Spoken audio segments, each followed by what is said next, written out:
Good afternoon, Thomas. We are reporting, as are a number of other outlets, that discussions took place at board level after the West Ham game about your future. Are you able to share with us what was communicated to you after those discussions? I've just been, how can you say, feeling the trust along the way. I've done that. I've said that every press meeting that there's backing and support. I had lunch with Nick and Vinay and Johan today, so all good. I know it's part of the, how can you say, the media circus, and the only focus I have is to do everything I can for us to win tomorrow against Dortmund. You say you've got the full trust of the board. You said the same after the defeat on Saturday.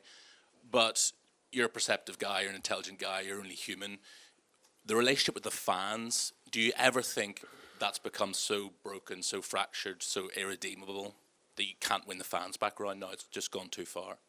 I think, as I say, from many times, I'll say it again, as long as we win football matches and make sure we do that and win enough of them, then how can you say, everyone will support us. And I think it's not about me, it's about supporting Xavi, supporting the team, supporting the players. And it's you can say we're playing a game tomorrow against a very good German side, and we are, I can say, a little bit limited with the players available for the game. So we basically have 11 players of our outfield players available for the game, of our normal first team players. One of them is Xavi, that the guy who was out there didn't train today because it was a bad tackle for me from Bowen. Not that Bowen is a bad guy, I want to do anything intentional. Bad tackle from behind that injured his ankles. He has a swollen ankle but because he's so strong mental, he will play through pain tomorrow. So that's big credit, of course, to Xavi. And by the way, when we are there, I can't understand why that's not a red card, when a red card is when he accidentally put his foot on Van Dijk. Anyway, that's a bigger discussion. So we have 11 players available. And we maybe have 3 players that need to push massively to get through 90 minutes physically. So that's why we need everyone to support us. And we need everyone to support us from minute one. All of us, especially the team, especially the players, especially if it's not going too well, need support us. Because if we do get that support, everything can happen. And magic can happen. And we have a good opportunity tomorrow, and we go all in for it. Can I just press you on, do you think you personally can still win the fans back around? Yeah, I'm not in doubt of that. I think you can say in this game, you always you need to show resilience. And listen to some interesting thing the other day where the 3 biggest things in showing resilience is 1, you have good values. I see myself as a guy that have pretty good values. 2, reality. And reality is 1 in 5 normally don't like you, no matter what you do. 1 in 5 love you, no matter what you do. Both of them probably biased either way, too much. Then there's the 3 in 5, that if you behave well, respectful, show integrity, do your best, normally they're swayed. So no matter what you do, reality, someone will not like you. So, but I keep doing what I do, what I believe in. And then the last bit, by the way, have perspective in life, which I have in abundance. So looking forward to the game tomorrow. Hi Thomas, how are you? I'm good, thank you. You talk about that perspective in life. I've known you a fair few years now. In terms of management, your back is against the wall. There are, wherever you turn on radio, TV, pick up a newspaper, there's always something in there at the moment about your future and about whether you're going to be manager even for this game, then beyond the end of the week. How do you cope with that? I think you're right. I think if your back is I can say, if your back against the wall, you fight, and that's what I do. I'm energetic. I fight, and again, it's not about me. We need to win football matches, and we need to win football matches together, and that's what it's all about. And we planned well. We are ready. We are focused for the game tomorrow, and the players look good. Xavi, to you, a couple of two-pronged questions. First of all, how much do you, the players, feel you owe it to the manager tomorrow to go out and give a performance and win? And how much does all the uncertainty about the manager put more pressure on you? No, yeah. At the end, I would say this is the highest level of football, and as we know as a group, we have to stick together. It's not only the coaches; it's the whole club, I would say, and that's the most important thing. In football, we're playing every 2-3 days, and we have to stick together and to go on. And tomorrow we have another opportunity to win that. Hi there, Thomas. You've got to make a decision today, I think, between Dominic Solanke and Matisse Tel and who goes into your squad. First off, have you made that decision? The French media seem to be suggesting that maybe Matisse has come back out again. And if you have chosen Dom, does that suggest that he's fit enough to start? Yeah, I made the decision. That was not a nice decision to have to make. Unfortunately, that's football, so you have to make a decision.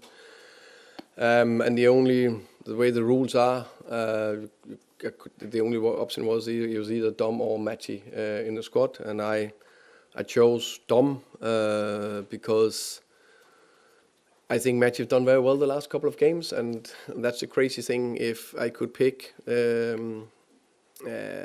can you say, from all the players that is fit, actually, he would start tomorrow. But I can only between the two of them, and now he's out of the squad. So that's of course a tough one to take for Matty. So yeah.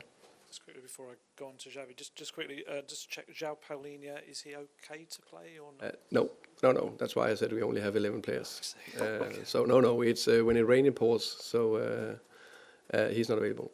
Okay, all right, thank you. And Xavi, with those kind of lack of players, there's going to be a lot of young players probably involved as well. You know some of them probably quite well, Luca Williams-Barnett, Tiernan Thompson.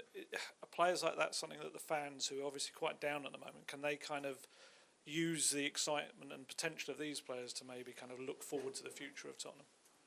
Yeah, I would say even me, I'm still young, but you can see the younger guys coming up and training every day with us. The excitement that they have and the willing to play the game is immense. But I would say obviously we have to do our job, and at the end, if one of them come into pitch, will be no age, no young guys. It will be football, and I think they are all ready. So that's something nice.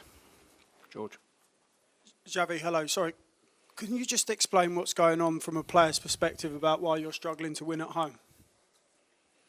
Yeah, if I had the answer, I'm willing to say to you. But this is football. You have to deal with situations in life that maybe at the moment you have not the right answer. But the only thing that we can do is stick together, coming back every day to the training ground, working hard, and even working more hard. That's maybe the answer. And obviously, I can understand the fans, the frustration a little bit, but.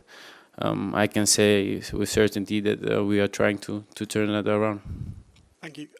Thomas, just in terms of, you're saying you're having conversations with those above you, what are you saying to them about the problems that's happening with this team? Because you've always said it's not a quick fix here. So what are you explaining to those above you about how you are going to turn it round? And is it simply as you haven't got Kulusevski, you haven't had Solanke? What are the reasons for what's going on in this run of form? Yeah, I think it's always football is very simple, but also a little bit complex. There's many moving parts, and so the thing is, we can see we lost 4 of the last 7, all with 1 goal.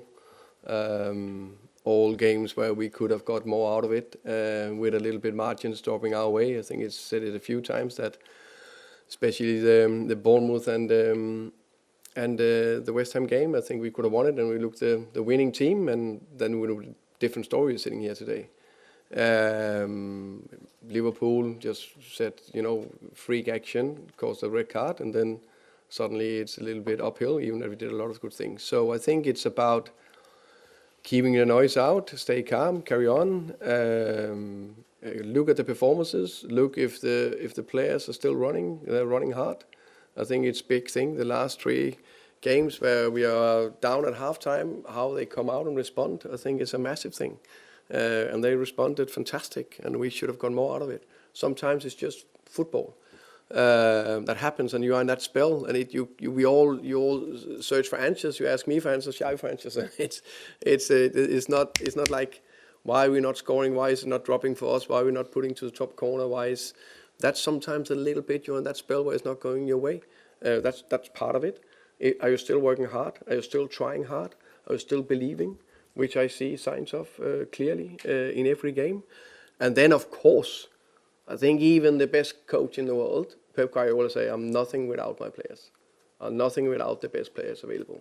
I think it's fair to say they haven't been available enough at the same time the whole season, which makes it a little bit more tricky. But hey, no problem. I'm happy to take the blame as long as everyone support the players. Thomas, hello. In 2020, a fresh new Premier League manager took over at Arsenal, and he was under a lot of pressure in his first season, Mikel Arteta. And during lockdown, it's the common belief of most journalists here that if the fans had been in the stadium, he may not have survived that first season because of the fans and how they may have vocalised when he was trying to get his message across, when the players said he was doing well in getting his message across, and when he was being backed by the board. The vocality of the players outside of the ground, we believe that if they'd been in, would maybe have made it very difficult. How important is it that fans know that you're only early into this spell? You're playing midweek games in the Champions League. You're still trying to change from a very diverse nature of Ange Ball back to something certainly not conservative and pragmatic the way that you play, but a new system to set up to have those big occasions that we've seen at home in the Champions League? That was a big question. So what do you want me to answer? Sorry. Even Mikel Arteta came under a lot of pressure from his fans, and the belief is among journalists that if fans have been in the stadium, gotcha. they may have given the board a decision. Of course, I think the fans is crucial. Of course, I don't see any club performing well without the fans are supporting and helping and do everything they can. And it's fair that it's not been smooth and it's not been as fluid as we want to, and a little bit too much up and down.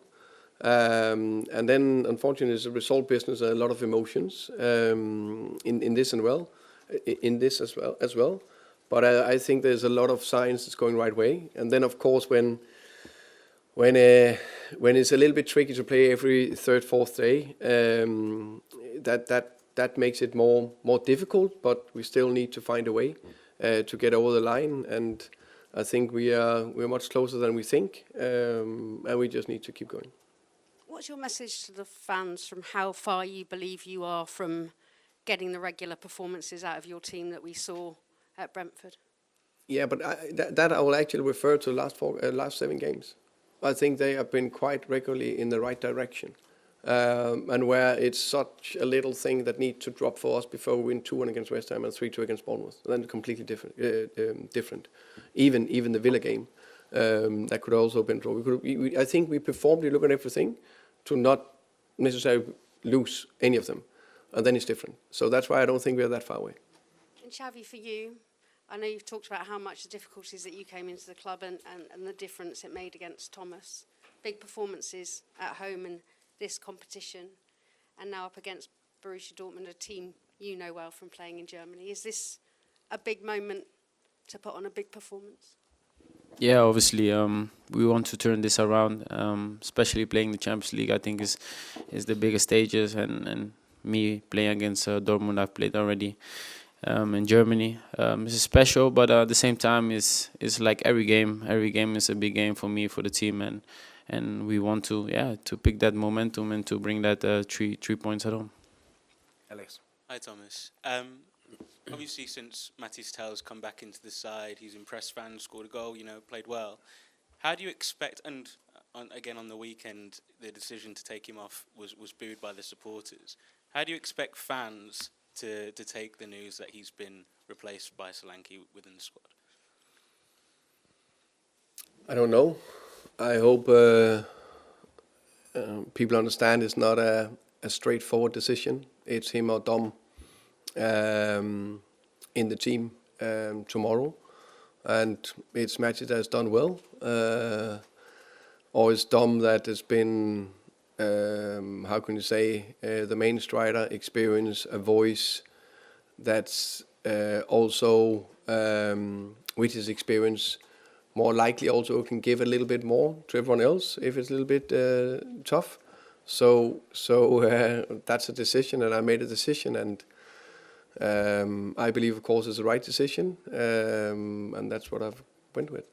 And one for Xavi.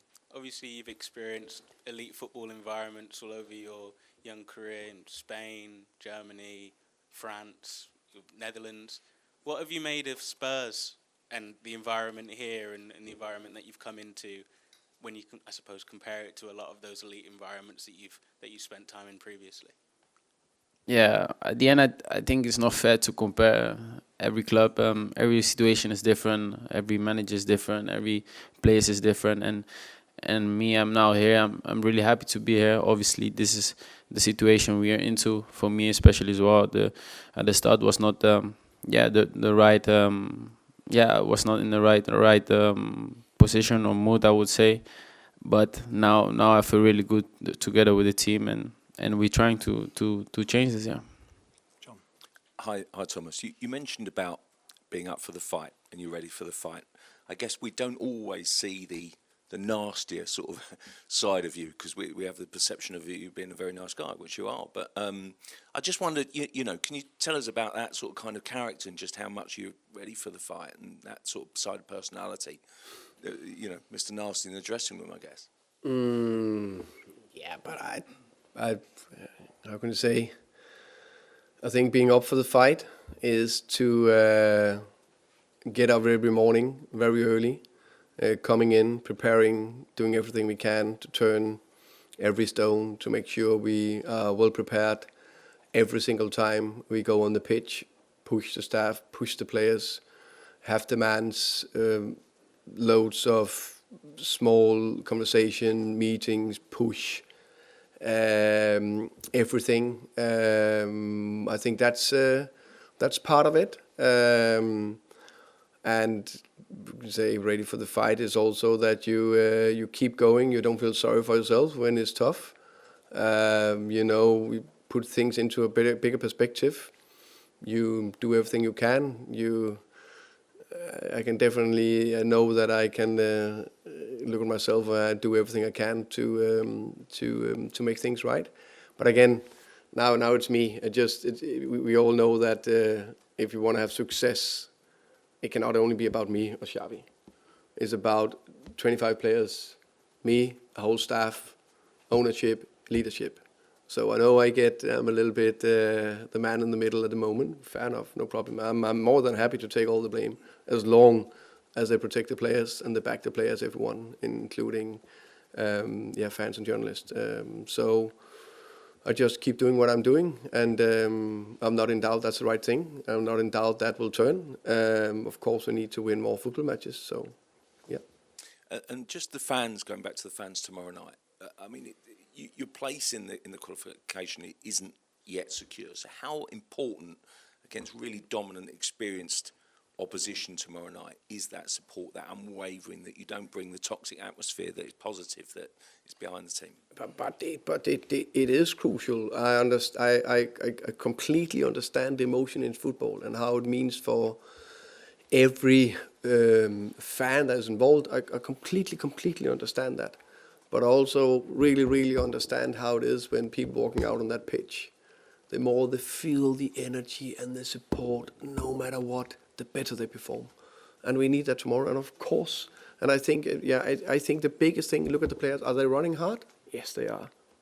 Then support them. Tom, last one, please. Hi, Thomas. We all know what a difficult game this is going to be, even if you had a full squad. And you mentioned 11 outfield players. You also said that you had lunch with Vinay, Johan, and Nick Pusha earlier today. Yep. Did they give you any clarity or any assurances that if it doesn't go the way you want tomorrow night, about what the future holds? I think it's a nice question. I haven't heard any situation like that in football where I say, hey mate, if you win tomorrow, no problem. If you lose tomorrow, no problem. We had a good conversation about life and football, the future of the club, everything normal like you do. of course, there's a little bit, how can you say, stormy weather out there. I just think it's an extremely good sign, because normally people are running away if there's bad news or bad weather coming. They're normally not coming in and being friendly for lunch. And Xavi, first of all, how's the pain in your ankle? Yeah, it was a big impact, but it's getting better. And you're playing through the pain barrier for this game. How much does that show that you and the players are fighting for this manager? Yeah, I think everyone wants to win, not only the coach, but the players as well. And we want to change this. Especially me, I'm a guy. I'm willing to give everything to win. And obviously, if I had really pain, then I wouldn't play. But it's now a situation that I can handle myself as well, even though I have a little bit of pain. But I want to play the game. I want to help the team and to grow into that. Yeah. Thank you very much. Thank you, guys. Thank you.